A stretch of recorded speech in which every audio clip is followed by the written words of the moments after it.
This podcast ponders how we will live in this COVID era. What's on the horizon? What should we expect? Where are the opportunities? We explore the what's next in the next normal. Taylor, president of Challenge Factory. The reason every decision we go to make is so difficult is because it's laden with moral hazard. We can't actually judge what's good and bad. Dave Hardy, president of Hardy Stevenson and Associates. COVID has really pushed us to think about what healthy cities mean. Sarah Thorne, president and CEO at Decision Partners. We've really acknowledged the recognition and the safety and the caring for each other because we've adopted these new behaviors. Ujwal Arkulgud, chief anthropologist and CEO at MotiveBase. And this is not just because of the pandemic, this is because a lot of us have gained new knowledge. Welcome back to The Next Normal. I'm Erin Trafford. I'm Dave Trafford. And so we came off that topic last week about resilience. And we talked about how that really lends itself to looking at the changing meaning of self-care. So I don't know about you, but during the pandemic, especially during the lockdowns, self-care for me became so much more important than any other time in my life, I think. Yeah, I think that time alone, literally and figuratively for all of us, on the one hand could be dangerous because isolation is not necessarily something that we want to dwell on. But at the same time, in my case, both me and your mom kind of looking at life and saying, okay, we've been sitting around in our home offices long enough. It's time for us to get off our asses and be active. Can't get outside. So we became Peloton converts, for example. And now we have put that and actually tied it, embedded it right into our daily schedule. And it becomes an appointment with the bike. And so our physical activity, our exercise, our self-care has become as important as pouring that first cup of coffee and getting to your first meeting during the day. And for me, I didn't realize that until I got on the bike and started, I feel way better and I'm glad I'm getting a break from the other things that are going on. And so that's one anecdotal situation, but it could be anything, whether it was the daily walk with the dog, or we heard a lot about people who bought dogs and went out, that became their self-care. So it's going to be interesting to see how this shifts, or if it does, or if it becomes more of a long-term thing as we become more social. We're starting to get out more, see people, familiar faces again. How self-care is going to play on that. But certainly, it certainly came to the fore, maybe unexpectedly over the last 18 months. And as somebody who had both a pandemic puppy and a pandemic baby, I can speak to the benefits of each of those, but also how having both of those over the last year has changed the way I prioritize self-care and will going forward. Once we are into the next phase of recovery, I am always now going to prioritize, my at-home spa ritual, my alone time, reading a book, in the mornings before I get out of bed. That was one of my self-care things that I started to do. So I'm really curious to see what our hosts have to say about this idea of self-care, how it's evolving, and how important it was to us getting through the pandemic and into the recovery. Personally, my own sense of resilience and adaptiveness meant I became a Peloton convert, and I made an appointment with the bike on a regular basis. And that was my own sense of and my own action towards self-care. And Ujwal Arkulgud, we look at that, and I think of that as being not only self-care, but an opportunity to really distract maybe myself from all of the other stuff that was going on around the pandemic. It wasn't COVID all the time. So it just highlighted for me how important it was to focus on well-being and self-care. Whether I was doing it consciously or not, it was part of my reflexive response to the pandemic. Yeah, self-care is one of those topics that is so widely misunderstood in culture, especially in the corporate world.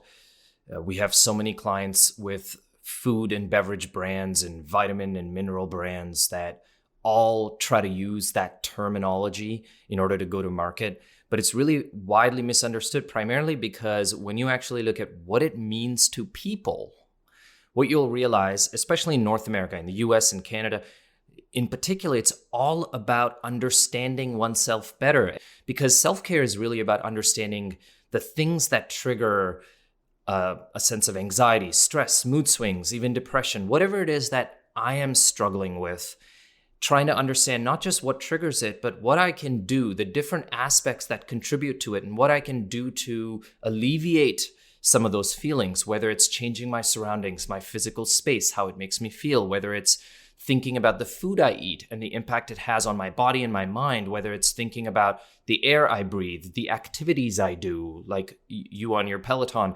I think these are important examples. But the funny thing is, this is about taking sort of an overarching holistic view of the things that impact me and learning about myself. And this has certainly accelerated. This desire to learn about ourselves has accelerated through the pandemic.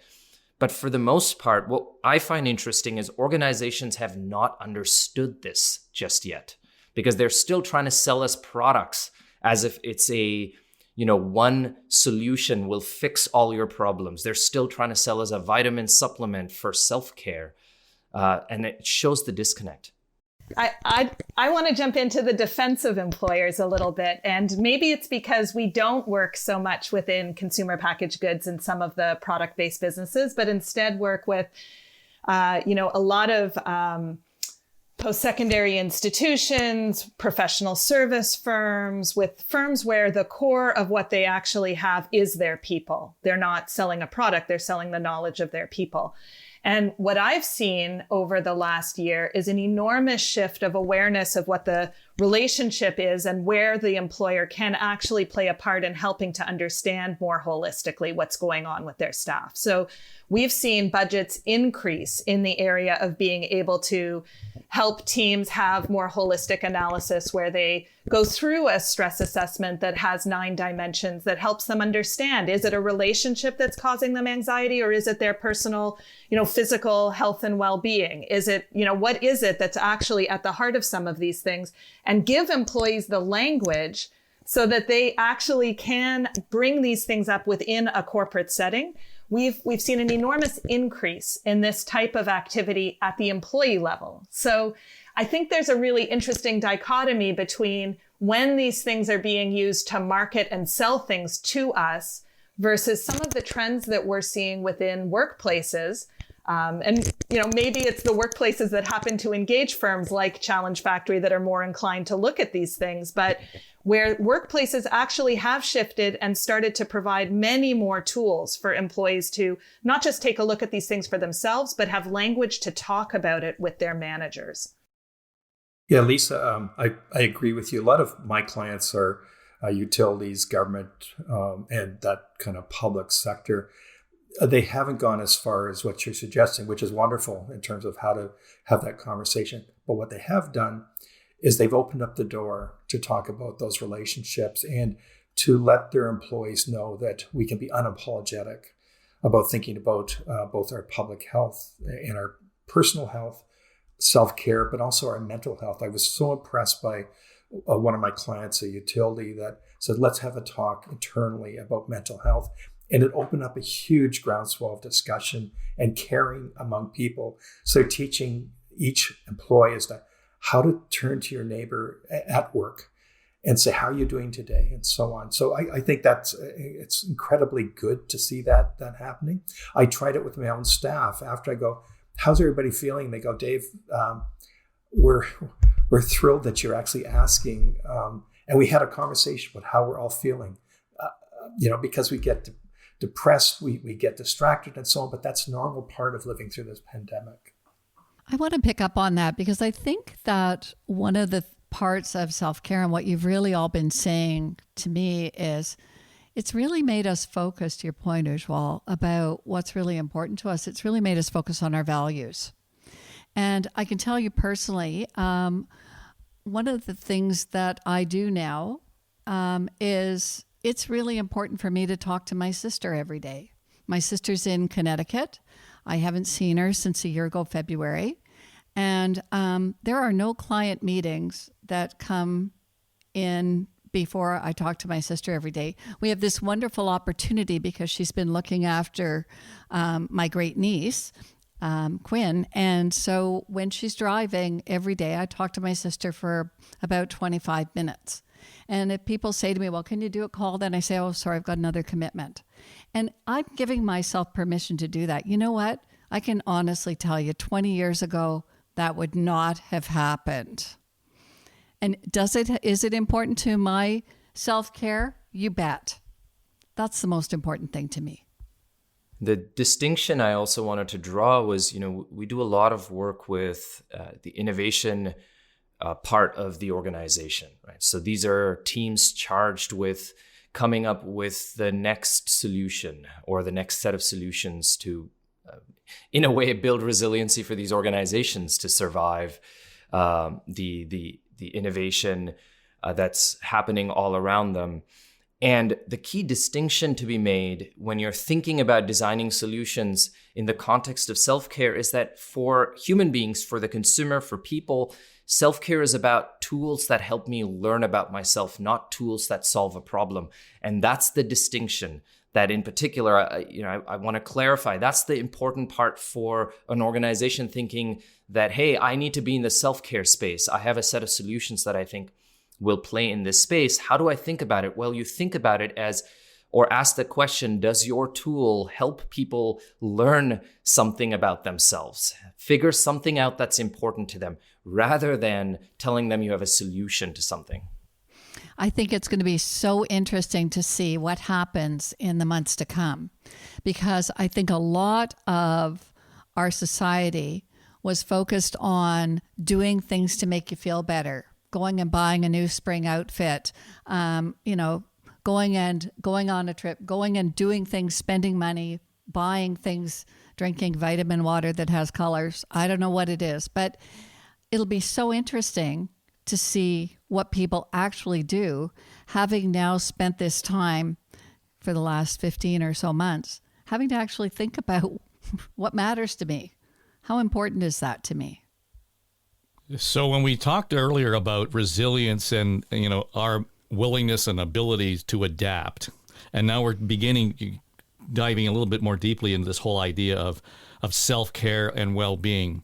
Dave Hardy, I saw a piece this past week that suggested that parks now are becoming part of our active way of developing resilience. And insofar as that was our ability to get outside, enjoy nature, to Ujwal's point, it was actually an opportunity to learn more about myself, whether it was just because I was going for a reflective walk or I was out there with my kids or my grandkids and we were understanding what the gypsy moth really is. And having that conversation at a very deep and observant level, there was real value in that. So, our space, the space that we live in, the space that we recreate in becomes part of this conversation, no?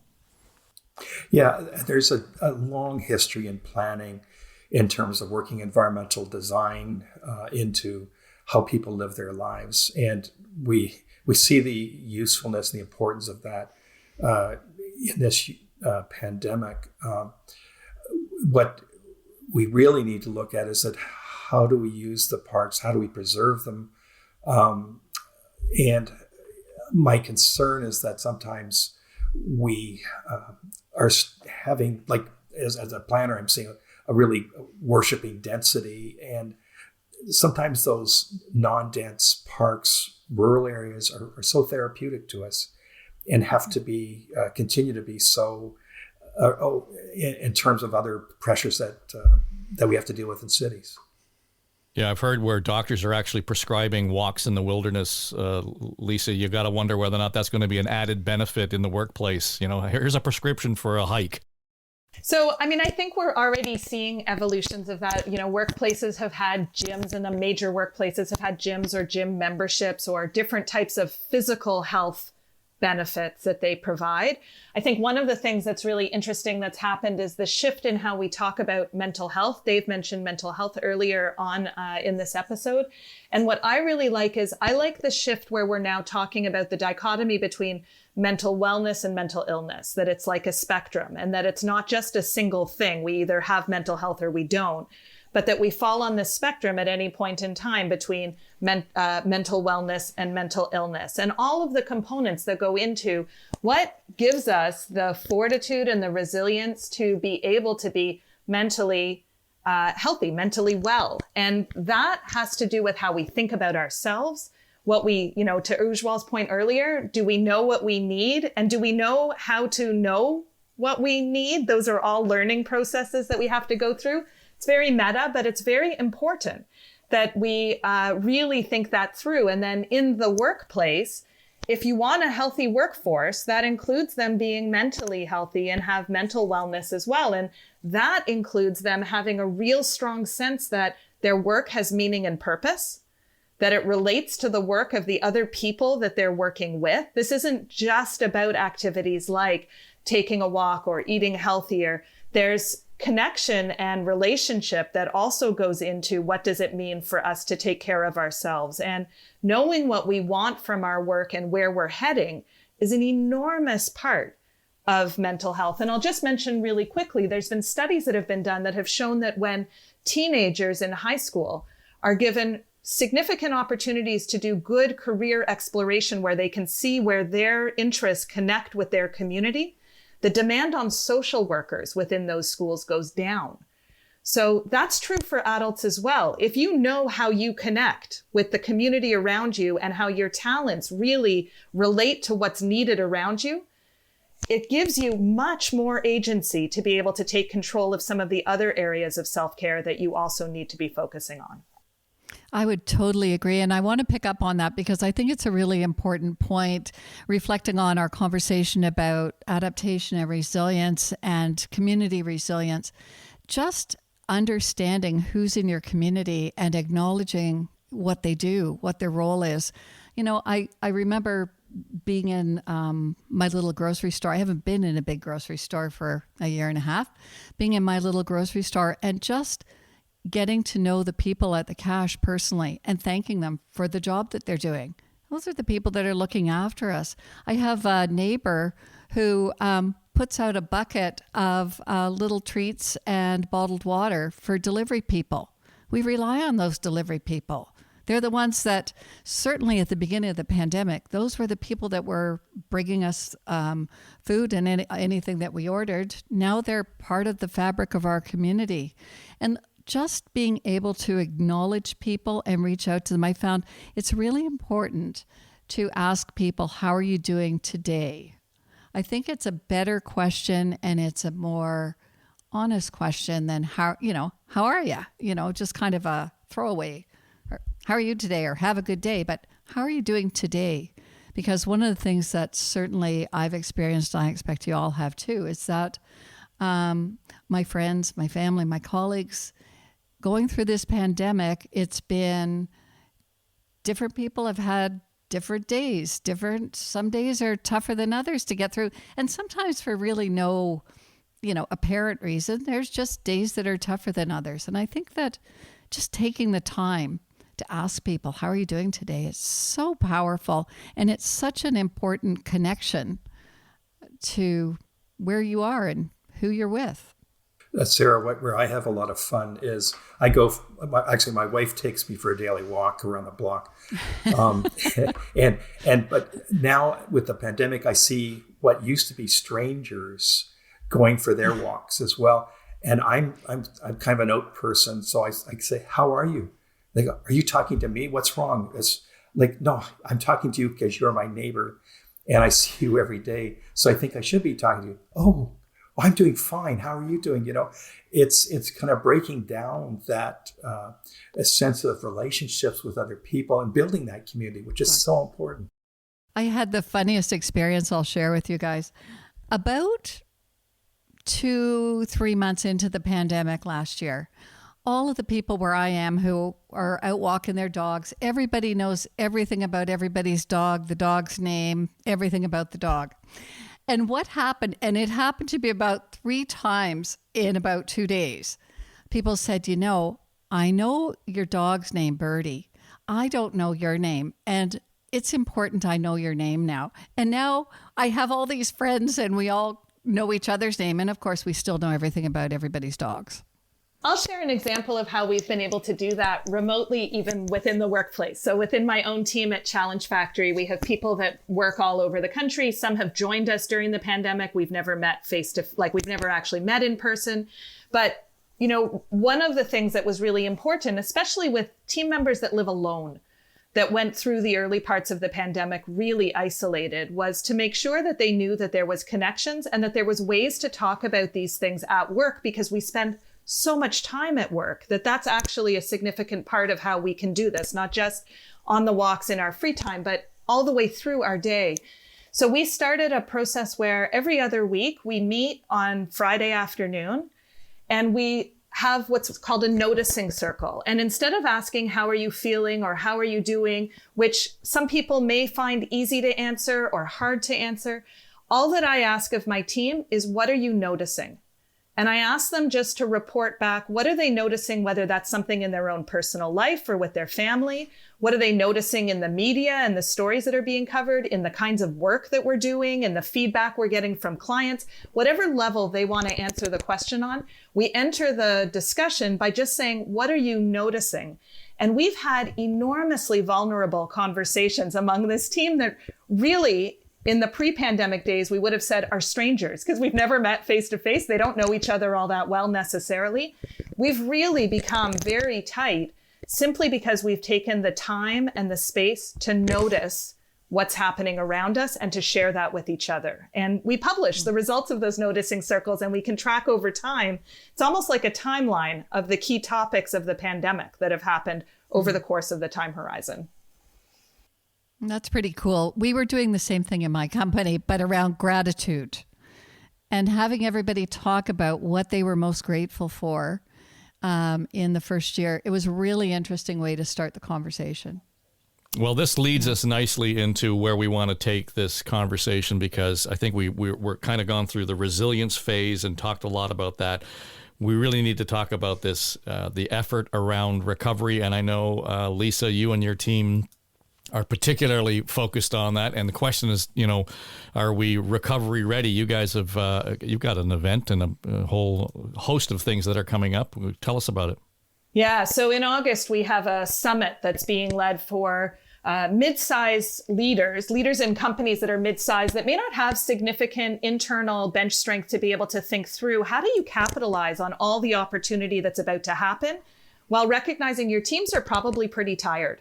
And so how do you get out ahead of what's about to happen? So you don't just aim for the date. You don't just look to kind of get yourself back open, but you actually have a really significant recovery plan that you can go into the fall with. And it looks at leadership, it looks at culture, it looks at strategy, and it looks at measurement. What's happened? What do you need to be focused on now? And what's the plan going forward?